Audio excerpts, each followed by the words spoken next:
Good morning everyone, today we're going to be talking about my predictions for the NGS headline because Stia's coming out in like a week and a half and the NGS headline is literally happening in 3 days, so there's a lot to look forward to. But before we jump into the video, if you're new to the channel, I upload NGS content daily, so if you do play this game, I would really appreciate a subscribe as it really helps out the channel. Anyway, without further ado, let's begin the video.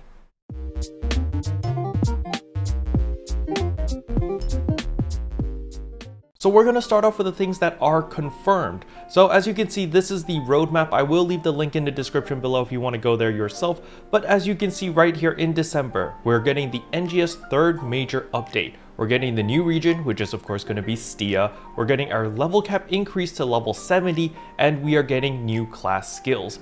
Now for those who are wondering what the new skills look like, here they are. Now they don't show off every single weapon, they show off the partisan, and then we can see the twin daggers over here. But something to keep in mind is that these aren't new photon arts. These are just new class skills, so they're basically building on your current PAs. They're just making your current PAs a little bit better or a little bit more different so you can customize and make it fit your personal playstyle. But personally, I think it's pretty much a no-brainer that most people are going to be taking these skills because they cover a lot of the weaknesses that these skills or these weapons had. Now, since the footage isn't covering every single weapon, we don't really know what the big changes are, and we can only judge from the footage itself.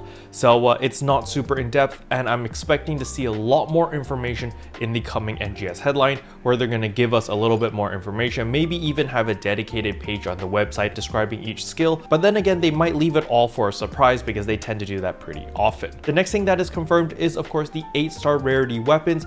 So in the footage you can see this is the effulgent weapons, so these are the flame type weapons. However, remember we're getting the Prim Libra weapons, which is the ice elemental weapon, so there might be the theme of elemental weapons with the 8-star rarity weapons, because remember in Kavaris and the 7-star rarity weapons, we always had that damage range between 50% to 100%, and it was really annoying, and we basically were forced to build into floor potency since there was no other way in order to get consistent damage.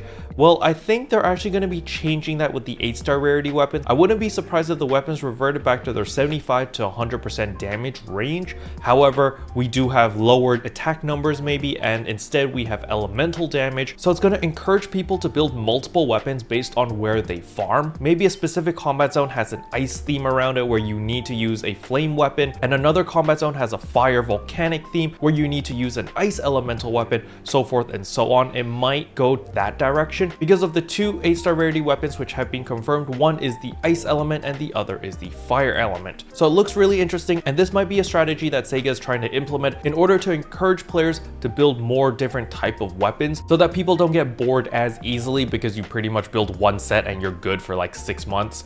This might be their solution. I'm not entirely sure.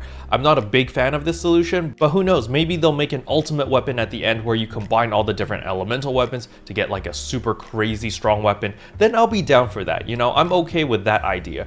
So we're just gonna have to wait and see. But other than that, I'm sure we're gonna see the new SG Scratch Mission Pass as well as AC Scratches. I'm hoping to see next year's roadmap. I don't expect them to show it. I think they're gonna save that until the next NGS headline, so end of December, before they show that off. But I am crossing my fingers and hoping that they'll show the new gun slash class or gun blade class, basically the luster, because a lot of people have been waiting for that class for a very long time. It was supposed to come out the end of this year, but it got delayed because they wanted to put more focus on actual content, and that's okay. But you know, it's been a while, and I really do hope that we get a little bit of a sneak peek to see what that class actually looks like, how it operates and stuff like that, because I know a lot of people are just waiting for that class to come out before they decide to give this game another chance. But those are my predictions for the NGS headline. I'm keeping it rather modest or down to earth this time, not overhyping things too much because I don't want to over expect and then get disappointed. I'd rather lower my expectations and be pleasantly surprised. So that's the approach that I am taking. But let me know in the comment section below, what are you guys expecting in the NGS headline? Special thanks to all the members for supporting the channel. It really means a lot to me. Thank you again. But yeah, that's all I wanted to cover in today's video. Hopefully you guys found it helpful. If you did, I would appreciate a like and a subscribe, and I'll see you guys in tomorrow's video. Bye. Can I say except